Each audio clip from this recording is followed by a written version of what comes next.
All right, we're live. Hi, everybody. Welcome to the round four. Is it round four? we are Like here. that. we are here to discuss Supernova with not only with Vivian but with Carl Hilbram, who actually had also engineered and produced and wrote on Supernova. Correct. Yep. Good to be here. Thanks for having me. No problem. Thank you for being here. We appreciate that a lot. Thank you. Thank you so much. We definitely want to oh, hey Jovan, how you doing? She was just on the other panels, one of the artists on the other panel, showcasing their artwork. And yeah, I I'm very excited for this moment, and because Supernova changed my life. It really changed my Good. life. When I first heard it, I was 13 years old, and I didn't know what I wanted to do in my life, where I wanted to go, what it was. And when I got to Last Days of Left Eye, then I got to the album, I felt like my world became an oyster. And I can just do, what I really want and express myself creatively. I felt seen and introduced to a world I feel like I could connect with. And, I thank you so much for creating this album with her. Because that work really opened my eyes. I used to listen to New Stars Born and just look at the stars at night. Yeah, great. Good. I'm glad. Yeah, we work on a lot of albums, and I'm glad that that it has that reaction. It was definitely a career moment for me, for sure. Unexpected at the time, but yeah, I was pretty happy able to be part of it. Vivian, will you have anything you would like to say? Yeah, I mean, when I need a good cry, a star is born, a new star is born. Really, the whole album, man. Like Jay said, and a bunch of others. Like this album has changed my life from Wow. just being outspoken to understanding what manifestation meant. Like this album is like I want to say the blueprint of my life. Wow. It really it is. It Hmm. is. I'm proud to say, hey Jojo. Hey, hey, hey, hey. Hi, guys. Oh yeah. Mhm. I'm good. How are you? I'm good. That's Hanging amazing. in. That's Right now, amazing. right now we're talking about how Supernova had changed our lives, or just done anything positive for us. Right. Anything you want to say? Yeah, Supernova definitely changed my life. Just its lyrical content and just the messages behind the music and all of that. It really did take a positive impact on my life. And yeah, that's what I want to say. Great. Mhm. Yes. So how was it? So how did you get on board with the album, Carl? Like how did what happened? You're like, hey, like she came to you, or you came to her, or someone connected you both. Yeah, basically what happened was I had known Ian Burke for a while. Ian was TLC's original manager, and we had kind of a working relationship when he worked at ASCAP, where I would pitch songs to him, and I liked it because he was really honest with my shortcomings as a songwriter back then, which was hard to take, as a creative person, but I really appreciate it, and we've been friends, since then. And he called my manager, which was Monica, about presenting this project that Lisa wanted to work on a solo album, and she was looking for an Cool. engineer. So, Monica then had already known Ian, and she knew that I knew Ian. So. Yeah, that's really just kind of how it happened. I got a call the blue one night, and Monica said, "Hey, Lisa's looking for an engineer to work on her solo album. Would you Ooh. like to do it?" And of course, what other answer is there but yes, definitely. And yeah, that's kind of how it started. I went out maybe 2 days later to her studio, which was in Stone Mountain, Wish Recordings, and yeah, just met her, that day, and we got along great, and that's kind of how it started. I knew that there was a lot of issues with her solo album because the stuff that she had been demoing up to that point wasn't really what the record label was expecting. I guess they expecting like a pop record or a rap record of what had been coming out at the time. And that was definitely not what she wanted to do. She had a vision for sure, a clear vision of what she wanted to do. and she stuck with it, to the very end. That Supernova album is exactly how she wanted it, with no outside interference. She's basically just put out the record that she felt like she needed to put out. And yeah, that's kind of how it started. So yeah, it was great. I was super excited. I was a little nervous at the time because I literally just watched the Behind the Music documentary about TLC and all that. So I wasn't really sure what to expect. Her like personality was, but I learned pretty much that afternoon that that really wasn't her personality at all. That she was super sweet, and she actually got me to be a vegetarian while we were making the record, which was something I wasn't doing. And yeah, it was great. It was a great experience, and I treasure it as something that happened and that people still talk about it. That we're still talking about it after all this time. Yes, Mhm. it's amazing. Because I know how some people feel about the album. They were looking for a commercial hardcore hip hop album, and like, oh, like, are you gonna come hard like Lil Kim? It's gonna be fun and animated like Missy.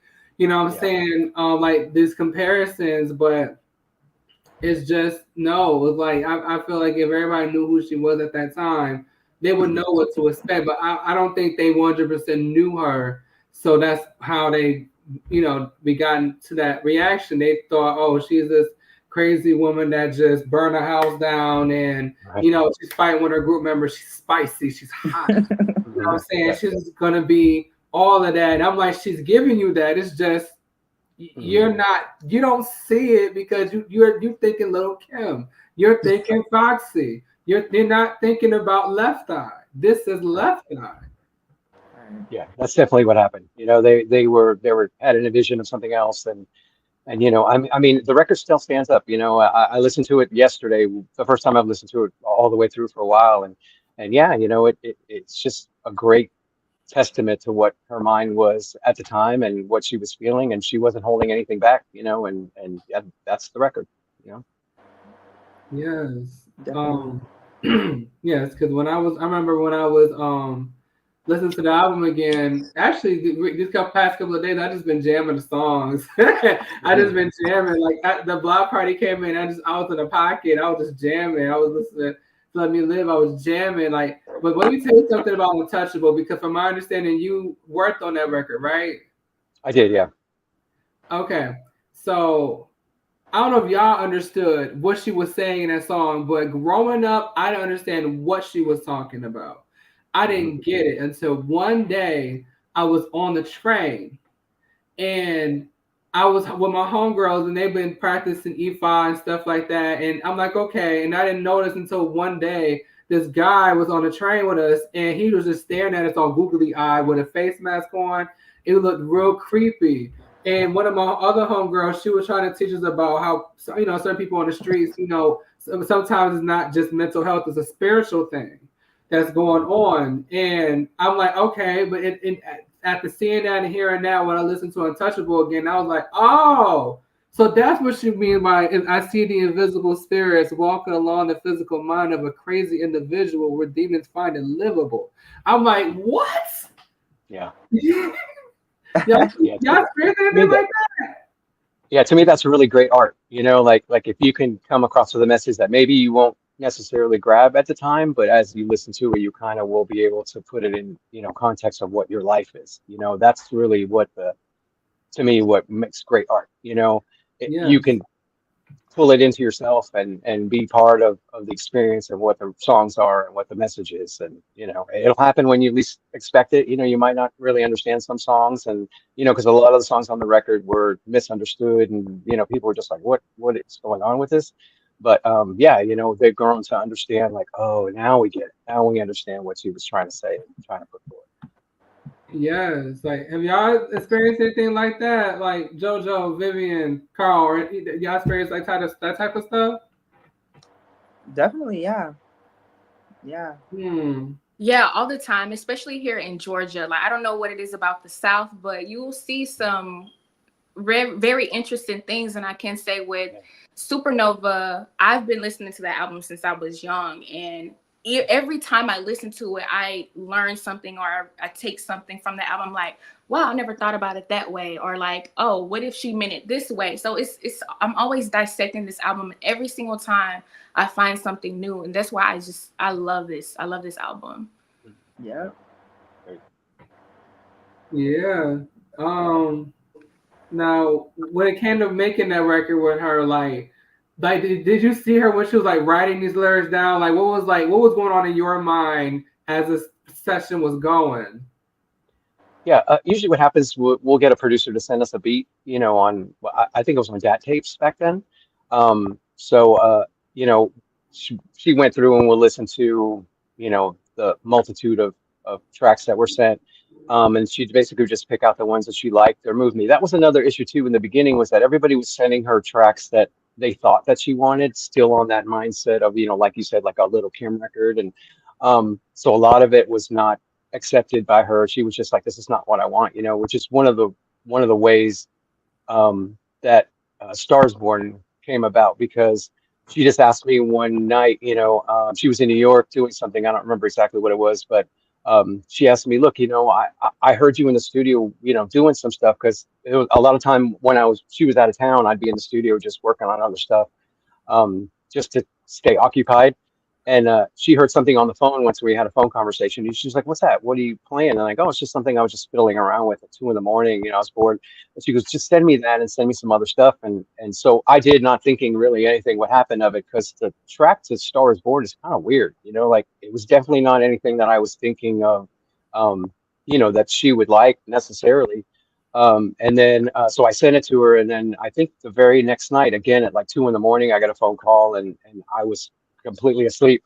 And she told me that she loved the song, and my reaction was, what song are you talking about? And she's like, oh, that's, I had named the beat some crazy name. And she was like, yeah, yeah, that one that you sent me, I love it. I'm thinking I'm going to write a song about my dad, on it. And I was like, are you sure? Like, that's the song that, that you're thinking for doing that? And I was surprised and shocked. And she messed around with it in New York for a couple days, and then she flew back to Atlanta, and we spent maybe like 2 days where she was just writing in the studio to the track, and recorded it maybe another day, another couple days, and then we had Tangi come in and do the background vocals on it, and that was it. Yeah, it was done. Maybe like 3 or 4 days after I got that crazy 2 a.m. phone call about the song, it was finished. Yeah. Wow. See Yeah. now, Yeah. I can't remember where I read this at, but I remember reading somewhere that apparently she was, when she heard the song, saying she started working on it, she was very emotional. Like, Mhm. she did it in one take and she was crying. Yeah, that's true. Yeah, that's very true. Her studio had a vocal booth that was kind of to the side of the control room. We made it through maybe like a verse and a half at the first run through, and I was just thinking, I don't even have a comment, as a producer, like I don't have a comment to say anything about, well, like usually as a producer, you have to keep doing the song over and over and over again to get what the emotion out of the person. It's new, so a lot of times it's more like, they'll stumble a little bit on the lyrics that they just wrote. But yeah, I remember she just basically just went through it. I think almost to the very end of the song, and then she was quiet, and I remember thinking, okay, so I stopped. It was on a Pro Tool session, so I stopped the session, and I was just sitting there thinking, like, okay, it's like, what's happening now? And Wow. yeah, she was breaking down in the control in the vocal booth, and I'm asking, like, are you okay? Like, do you want to take a break or whatever? And she's like, no, no, no, I'm fine. And I just want to finish this. I want to get this down. So yeah, we finished the song. I think maybe we went back and punched in just a couple of lines that were just rhythmically, a little bit that we could fix. But yeah, for the most part, it was basically one take, top to bottom, and then we just fixed a couple little things, and that was it. Yeah, it was definitely moving to me, because I had never heard what she had written to it up to that point. And I remember thinking, wow, this is just making this song just amazing, just like to a whole nother level of anything I could imagine. And again, because the track was just so weird to me, like, I just wrote what I felt like writing. I didn't think, oh, I'm going to write this song for Lisa at all. That was not my intent at all. I was just bored one night writing something bizarre, and just the fact that she even liked it and wanted to put, these amazing lyrics on top of it just blew my mind at the time. I can Oh, only imagine being in the booth and you hear those opening lines for the very first time, Yeah. like just chilling. Hmm. It was. Yeah. Woo. Yeah. yeah. It's nice. It's nice, as a producer and engineer to have an artist like open and expose themselves to that level. It doesn't usually happen. People will write lyrics about, whatever they feel like their daily lives or whatever. It's not really usually anything that's that deep, and Right. I knew she told me that she was going to write a song for about her dad, and I knew um that she'd been waiting for the right whatever it was in her head at the right track to be able to do that on top of, and just the fact that she picked that track just still like astonishes me, honestly. Oh. And that track came out so beautifully. That Yes. song is so beautiful. Thank you. We had a really hard time clearing all the samples too. I didn't think that a lot of those samples were going to get cleared because I didn't intend on it being on anything. So I just put a bunch of samples in it thinking, not really thinking at the time, now as a producer, I know like not to do that, but back then I had no idea. And yeah, and it took a little while to be able to clear some of them. Like there's a Massive Attack loop in there, and then there's a little James Brown hit too that we had to clear, and we ended up just giving them writers to let us do it. But yeah, the publishing company for Massive Attack was really cool, and they were like, "Yeah, that's fine." They listened to it and they liked it, so yeah, it was all good. All right. No, Yeah. like that was great. Like, well, now I remember I was listening to the samples because I'm one of the people that will go to the point where I'll listen to the samples sometimes. Like, okay, Hmm. where did it originally come from, so I can hear it, the inspiration. Like I just learned that I Believe in Me apparently samples a Al Green song, and I'm like, Hmm. what? Yeah. Um, so I was like, what song is that? I found it on Genius because I didn't see it on the credits of the album. I saw it on Genius, and I listened to it, and I was like, oh, I can hear it.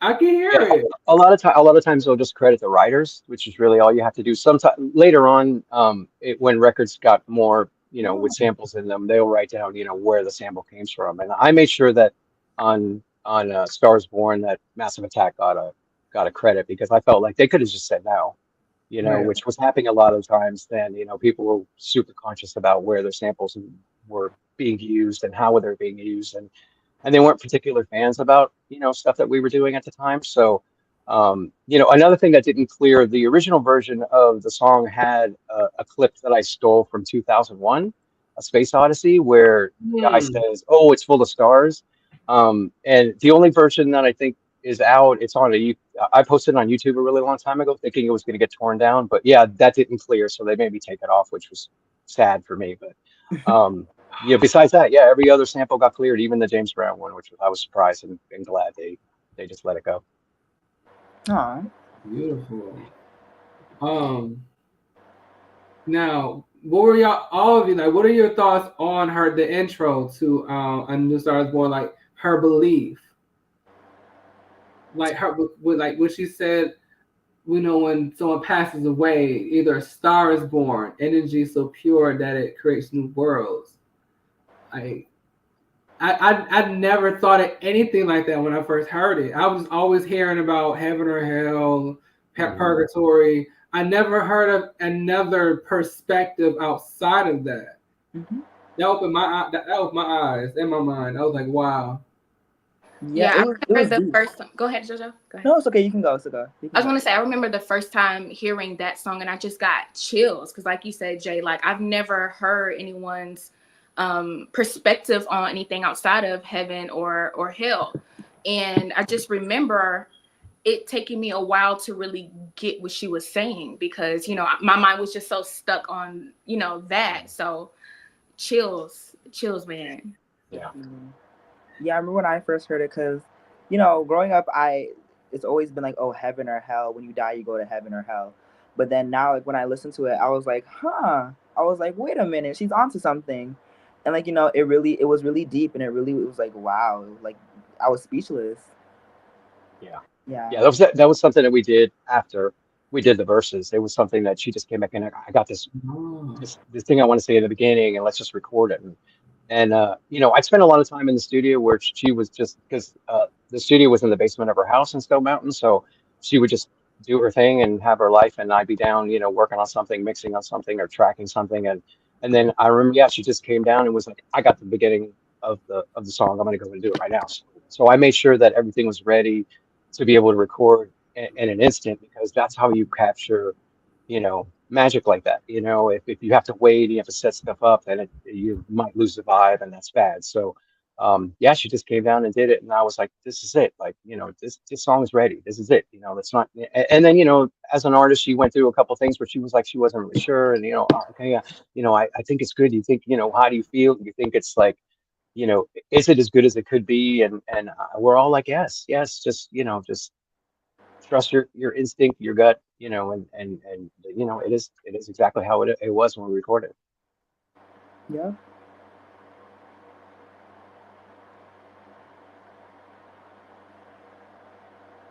Jay, you Sorry, good? I'm having technical difficulties. Go ahead, go ahead.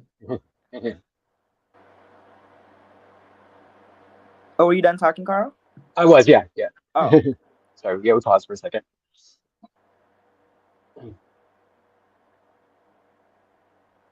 So yeah, like I said, yeah. So yeah, the intro was just something that was added, later on, and I'm glad it was, because it definitely kind of set the vibe for the record.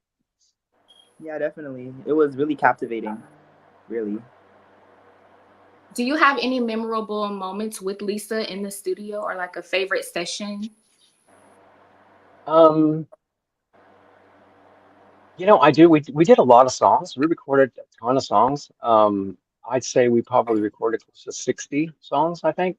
Ooh. And I was always curious after, that she passed, and if those songs would ever resurface. But I guess she probably didn't want them to, which is probably why we haven't heard any of them. But um, yeah, I just remember thinking how the vibe of her as a person and how the sessions would go was so different from anything else. There was no stress, and I think one of the reasons why that it was like that was because we were recording at her house, so there wasn't like the time is always an issue with an artist and recording, because they're always stressed about time. Okay, well, how many hours do we have? Because they're paying for it, so Right.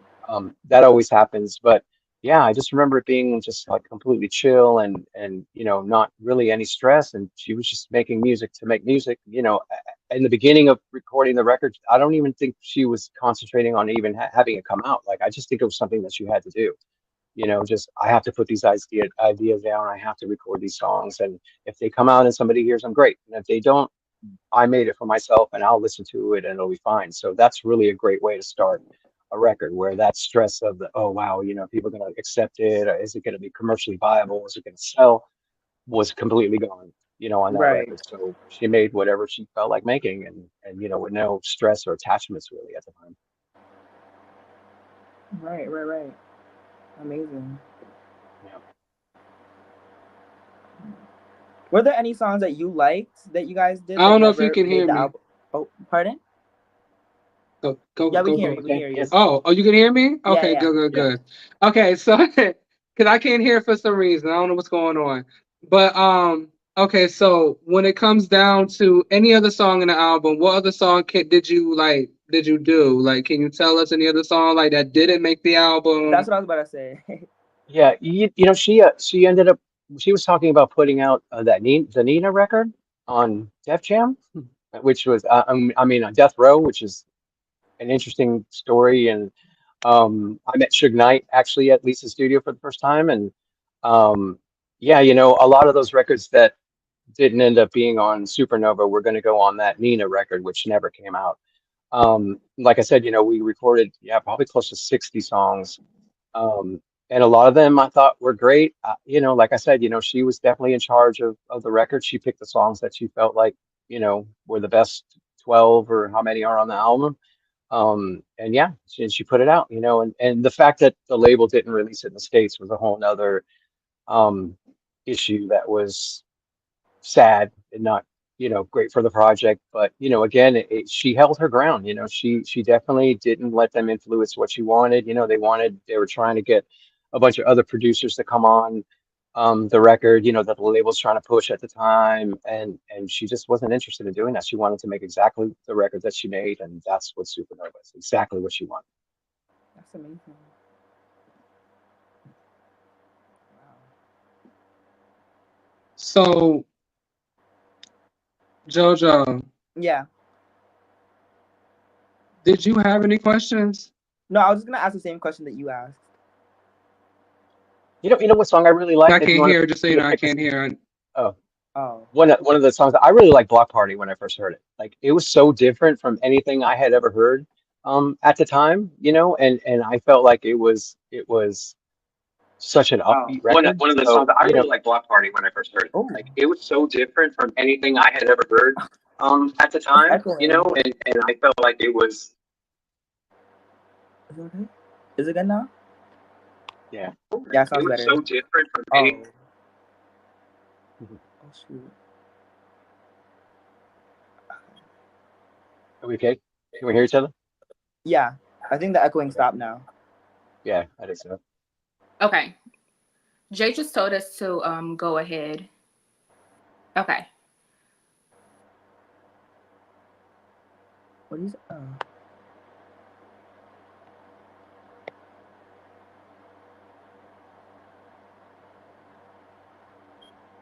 Is everything? Jay, you good? Could you hear us? I don't think so. No, I'm sorry. My laptop just did an update on itself, which is weird. Oh wow. Sorry. Can you hear us? No, I'm sorry. What's happening?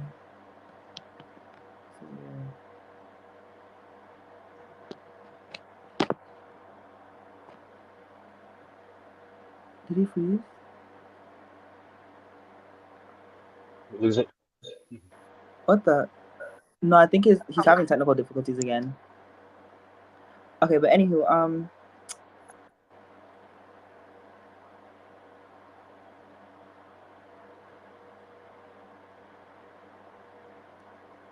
Vivian, do you have any questions? I was actually just going through my notes.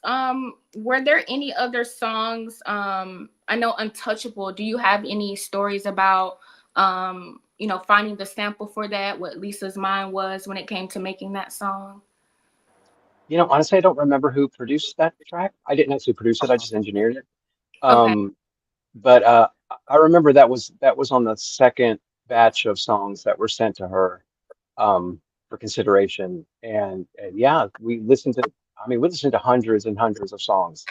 Right. It was basically like a list. We would have like when she wasn't, wanting to record anything, we would basically just like sit down and listen to endless amounts of songs. And she would just pick and choose which one, and I'd make markings down to remember which ones she was picking out of the hundreds that we got sent on a dat.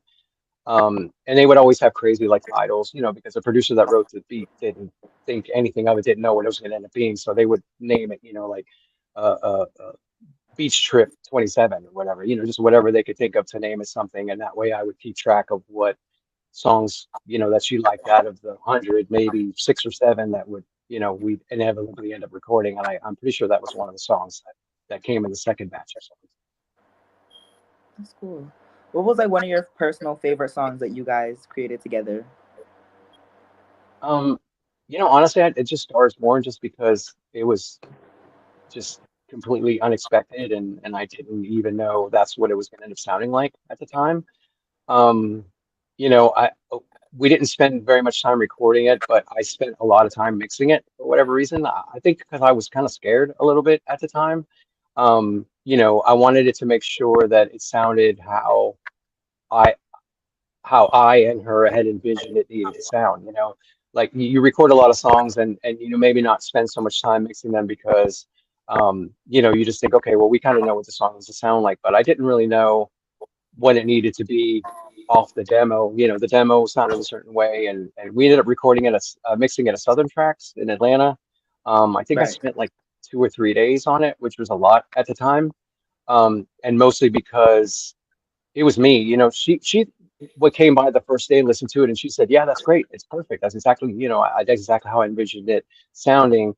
And then I kind of obsessed a little bit afterwards and spent, another couple of days just to make sure, because I felt like it deserved that kind of attention, to make sure that it was how it was and that it is how you guys, heard it. And then the sample didn't clear a couple of weeks later, and then I had to go back and mix it again to take the sample out. which was a whole nother ordeal back in the day because we had analog consoles and it would take about 4 or 5 hours just to put the mix back up on the console. Um, but yeah, it ended up just sounding how we wanted it to sound, and she was happy, and that was basically the point, to make sure that as an artist that she was content with how it ended up sounding. Okay. Are there any other habits that you may have picked up from Lisa? I know you mentioned how she influenced you to become a vegetarian at one Yeah. point. Are there any things that you use, whether it's in music, your life, like anything that she influences to this day? Yeah, there's another thing I'm trying to think if I should talk about it or not, honestly.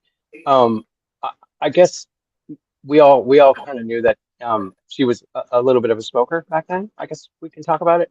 And she would roll what she smoked in onion peels, which is something I had never even seen before or even considered it. She would try out onion peels on the windowsill, to be able to use later. And it's funny because this is the first time I've ever told the story because I'm always kind of cautious to talk about people's personal habits in Right. studio. But I know that was one thing that kind of caught me by surprise. Another thing was just how spiritual she always was about everything. Mhm. That she would always come in and just at the beginning of the session, she would either read something that she found that was interesting to her, or something that would kind of like set the tone for the session. If it was a song that was a little bit more aggressive or a song that was a little bit more like edgy, then she would kind of talk to us about something that that she read or something. She was always definitely trying to teach me and us that were in the studio things that were affecting her life, which helped a lot, to be able to record and kind of get your mind state in that place where, okay, this is what I need, this is what's going to happen, and kind of get the vibe for the session. Right. That's cool. Yeah, So I'm I sorry if from you guys hear that. If you hear that noise, I'm in a venue. I have a show tonight, so the ushers are coming in. So that's It's what's. okay. It's okay. So I understand that you met T-Boz and Chili. How what was your experience meeting them? Actually, I work with Chili mostly. With the sounds, which is a producer. She was super cool too. I always kind of I was on the left eye side of the fight, and Right. there wasn't really much of a fight. It wasn't really what was portrayed in the media at all. They weren't like arguing. They weren't not speaking to each other. It really wasn't like that. They were super supportive of her doing the solo album. It wasn't like they were angry at her doing it. That wasn't going to being taken away from anything that TLC was doing. They just knew that it was something that she had to do, and they were okay with it.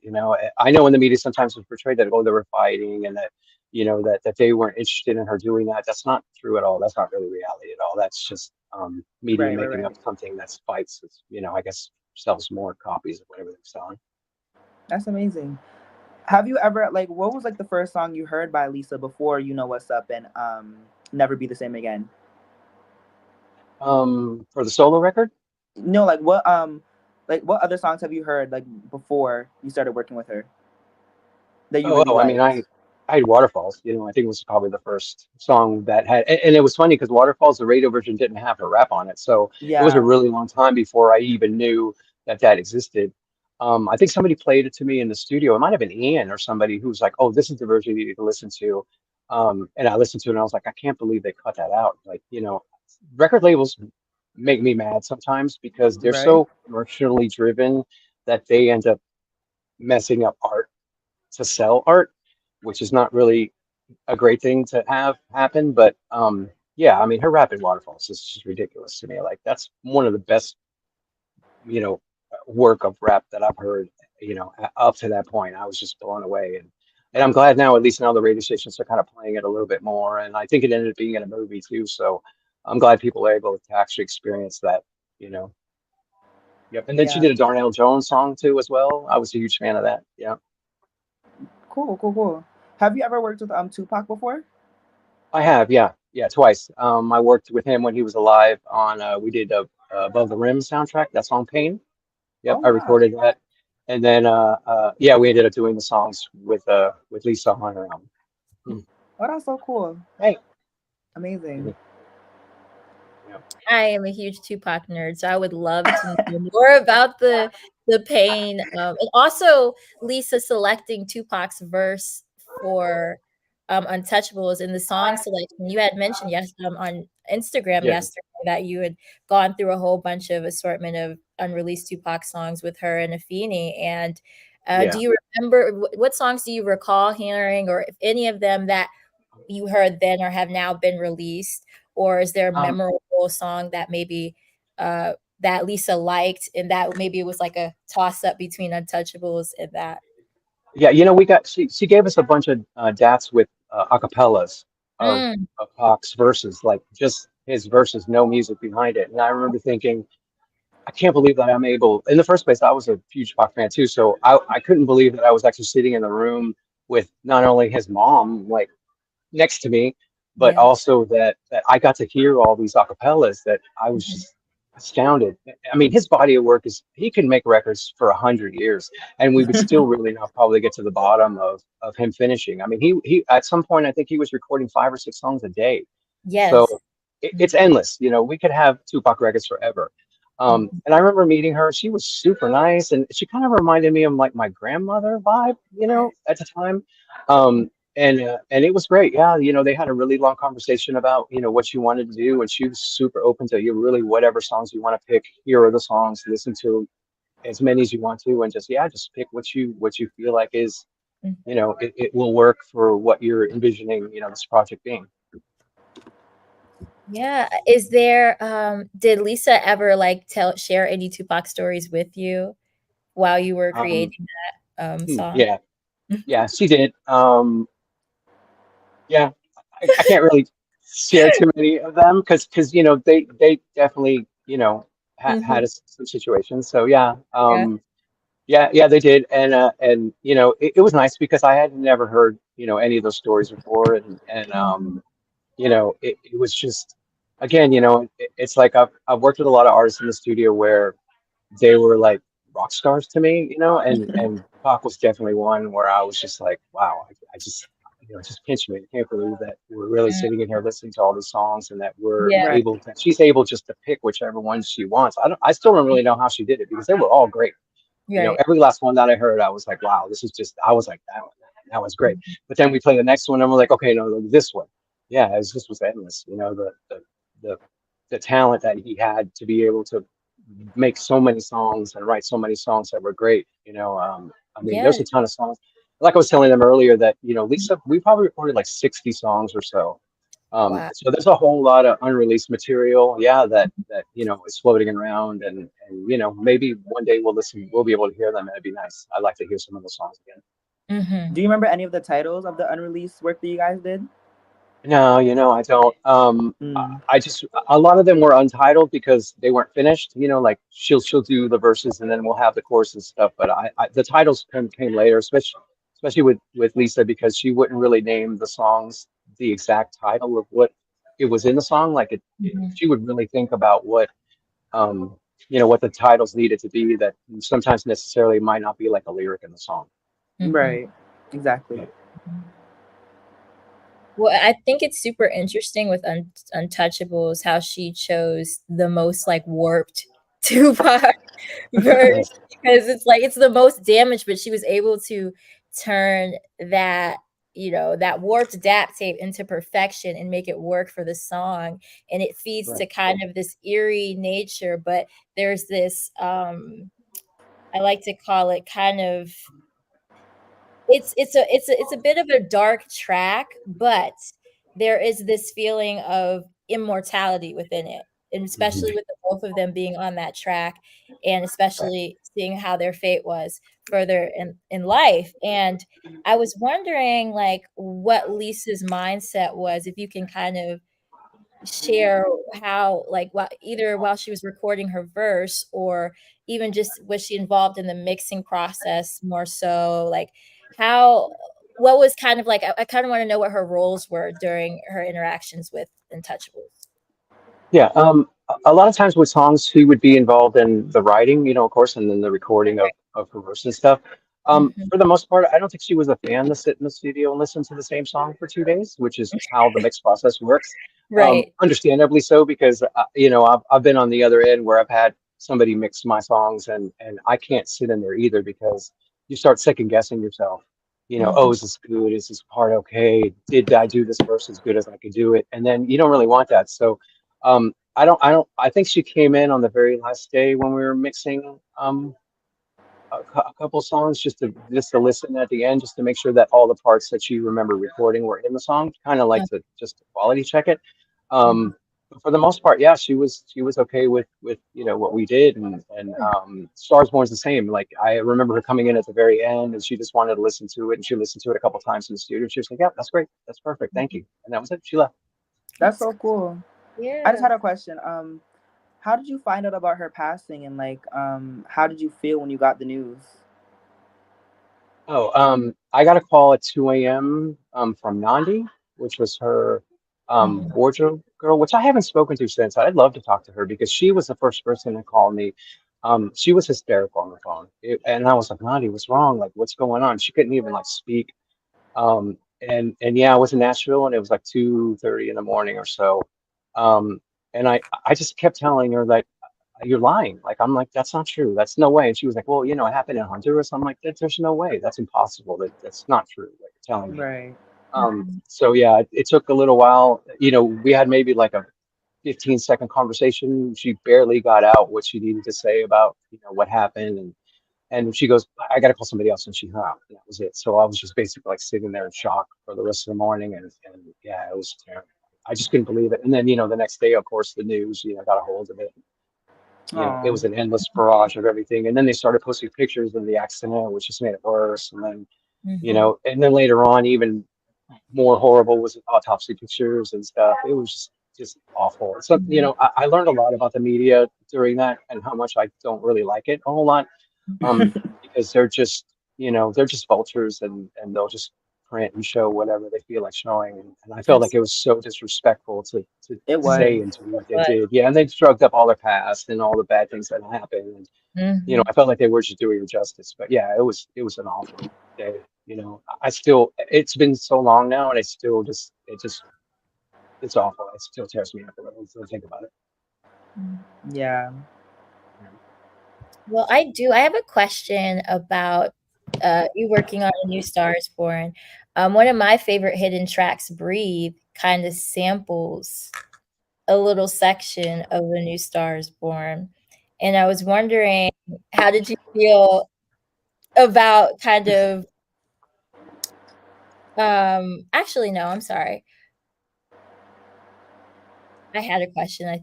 I formed it wrong. Um sorry.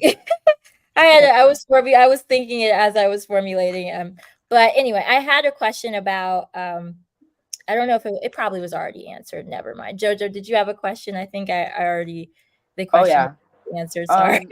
Um, considering you worked with TLC, T-Wise, Chili, and stuff, what are some of your favorite TLC songs? Oh, there's so many. Crazy Sexy Cool was a really great album for me. That was definitely a turning point with me and TLC. I saw TLC perform at the Roxy Theater in Atlanta. I Wow. work with Cut Close, and they actually opened for Mhm. TLC. And there was maybe 1,500 people in the entire venue. So that was my first time actually seeing them and thinking, man, this is like crazy. People were just going nuts, during that time. And I remember thinking that this group definitely had something that was different and special. And then yeah, when Crazy Sexy Cool came out, that was the end for me. I was just like, this is just great, and I love it. And then I think Fan Mail's another great record. Yeah, Um, definitely. and then 3D as well. Yeah, just all these albums, My and favorite. and it, yeah, and 3D ended up using some of the verses that we tracked with Lisa on it, which was nice. I didn't know they were going to do that, and they wanted to have her presence on the record, which Right. understandably they should. So yeah, they used quite a few of the vocals that we tracked at her house on that record. Amazing. So before we do leave, because we have like I know I've been in and out, and I do apologize because of my internet, and phone up, well, computer updating. But I do want to say we have some fans ask some questions in the comments. One fan asked, "Can you describe the last time you saw or spoke to Lisa?" Oof. Okay. I think the last time I saw Lisa was We went to see Hanson when we were at the end of recording the record.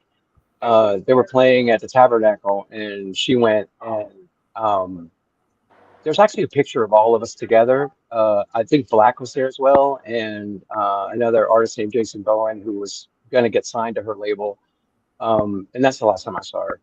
Yeah, Aw. Wait, what was his yeah. I name? You think said she Jason passed like what? a month later. Jason what? What was his name? Oh, Jason Bowen. It's a singer in Atlanta. Okay. She was talking about signing him. He's a great uh, vocalist, and they're discussing on maybe him who's speaking on her label. And she was friends with somebody who managed, I think, Hanson and was a fan. So yeah, we all went to go see Hanson one night. Yeah, that was the last time I saw him.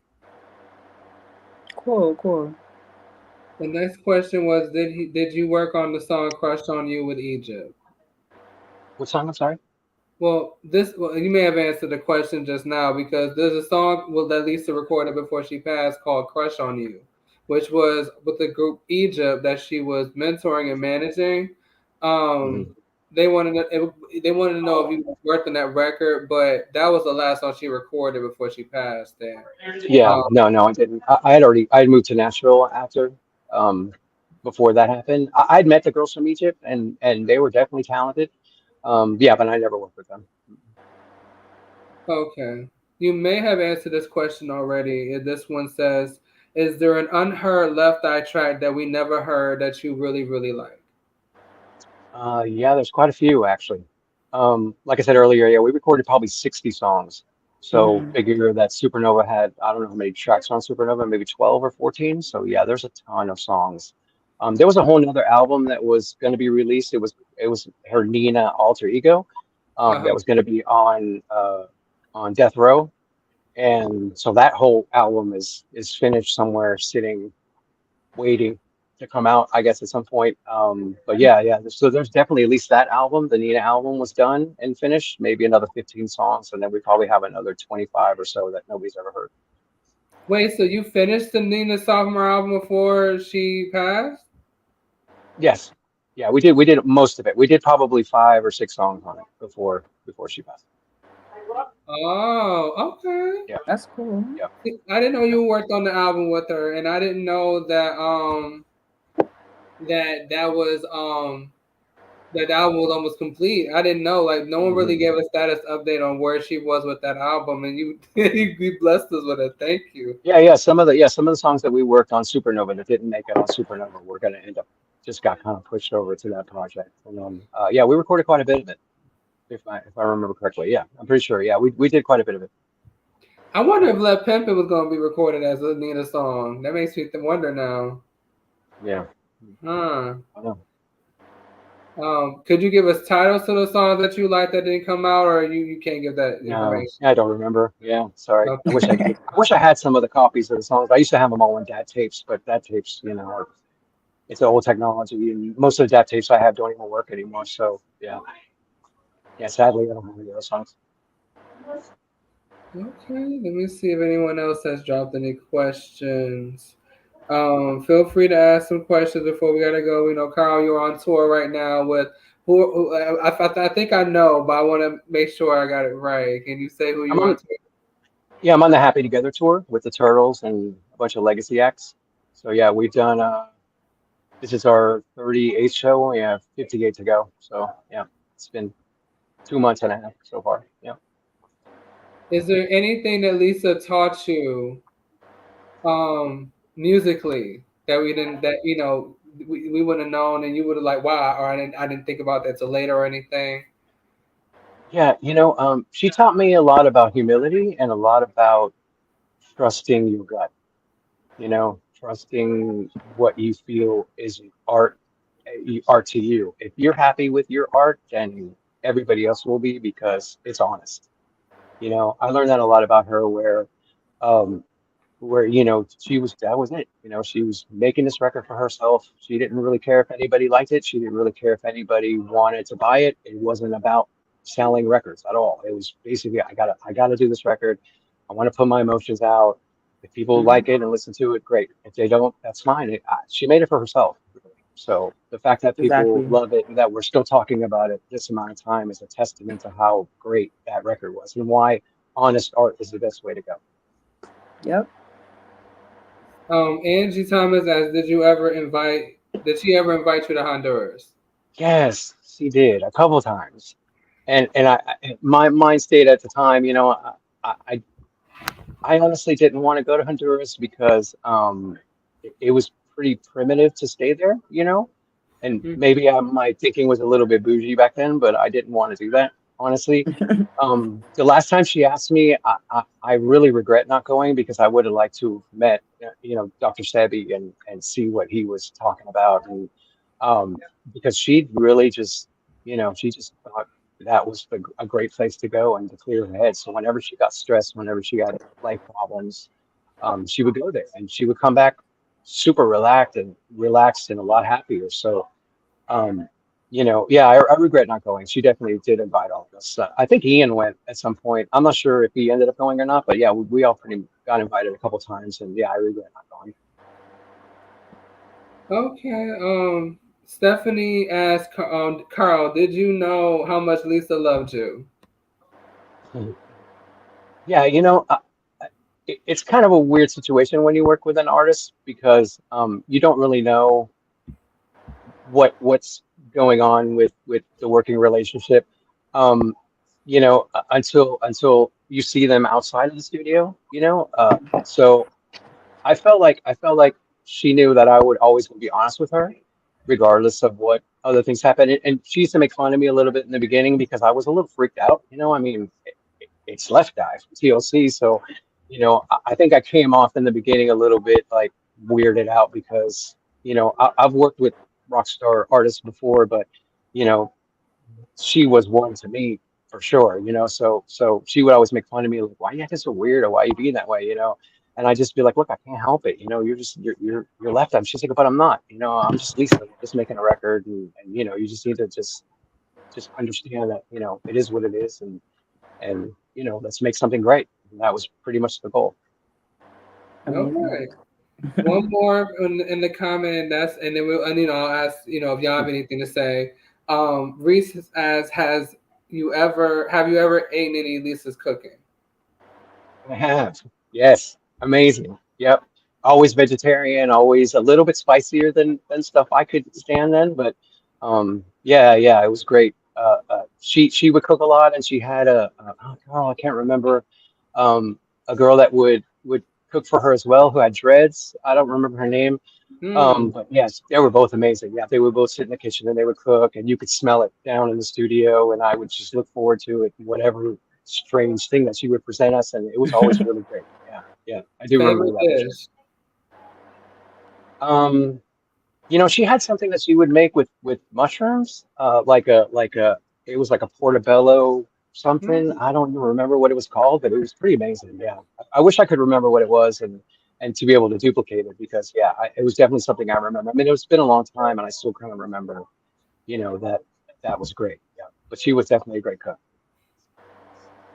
Oh, somebody wrote Bree. Okay, Bree. Thank you. Yeah, That Bree. I was couldn't remember her Stephanie. name. Stephanie Yeah, is Left Eye's personal thank you. assistant. Oh, That thank you. was I'm very sure you've seen her. Yeah, thank you. Yeah, I couldn't remember her name for sure. Yeah, she had dreads and yeah, she was awesome. So now, JoJo, Vivian, anything I need to say or ask? I just want to say thank you for popping in. We appreciate you so much, and thank you for sharing your stories. Really interesting. Yes, thank you so much. I've learned a lot. I'm looking at Lisa in a whole nother perspective now. Thank you so much. Thank Yeah, you. you're very I welcome. have the album right I'm here. I listen to it oh all good. the time. Thank you so much. Glad. She means it. Yeah, I appreciate. I think it was India that first reached out to me about doing that, and I never turned down an opportunity to talk about what I know and share stories and whatever. It was definitely a highlight of my career, and I'm glad that it happened, and I'm glad that we're still talking about it because it was definitely a good piece of Exactly. art that she put out, and sadly, she's not with us anymore, but I'm glad that we're still kind of keeping on the torch for an amazing, pretty misunderstood artist, over time for sure. Exactly. So it was either I don't know, you were talking to T too, who was actually at the bottom of the screen. Um, Yes, Well, you talked to T first, and then it was me. But yes. yes. One last question before I say something else. Okay. A story besides what you share, do you have a favorite story in the studio while creating Supernova release? So like a favorite memory. Okay, I have a funny story that shocked me a little bit at the time. So a lot of people might not know this, but Lisa did a photo shoot with Hype Williams in the Bahamas somewhere. It was in the And we see it, we it seen was it. what? Honduras, Oh, you yeah. have? Oh yeah, I've never seen it. I didn't know anybody had seen it. So most of these pictures were of her very with not a whole lot of clothes on. So she had a contact sheet of the pictures, and I walked in one day and she was, to be able to look at the negatives, you have to hold a thing to your eye and look down and see, they basically lay the negatives on this like light box. And she, so I walked in and I go, hey, how you doing? She goes, oh, good. She goes, oh, look, these pictures are great. You need to look at these pictures. I was like, oh, what are they? And she was like, oh, yeah, hi, Williams took some pictures of me, in the Bahamas. And I went, oh, that's great, cool, yeah, I'd love to see them because, I mean, Hype Williams is amazing, It was in as a theater Honduras. It's director. Honduras, so Honduras.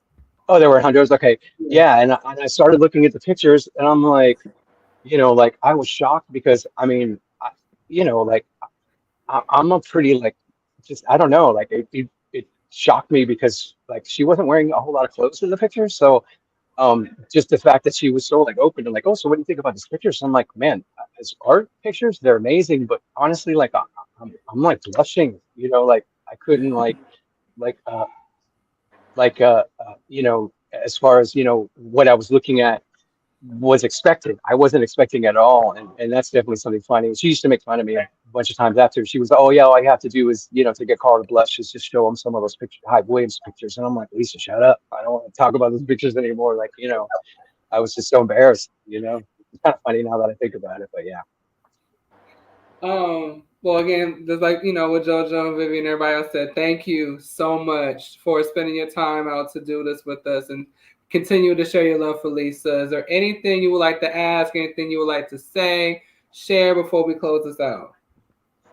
No, I appreciate you guys having me come on this, and I will endlessly talk about, the album, and I'm happy that after all this time has passed, that, people still care about talking about it, and love it as much as I love making it. So, thank you so much for having me, and I'm glad, hopefully the stories, that you haven't heard and some new facts about the situation. She was definitely a wonderful person, super cool. I still think about her a lot, as time goes on, and I'm glad that the record still is still meaning something to somebody. Right. You're welcome. And I hope the rest of the tour goes well. Yes, Thank yes, you. that's I appreciate it. true. Yep. You have a happy, safe tour. We're gonna move on to our next panel. Thank Yes. you, Jojo. Thank you, Vivian. No Thank you, Carl. problem. Thank you to Court and India for stepping in with my technical difficulty. Thank you so much, y'all. Right. Thank you, Jojo, for No stepping in. Thank problem. you. Okay. Thanks, y'all. All right. Bye. See you on the Bye. next panel. Next Bye. panel. Bye. Get ready.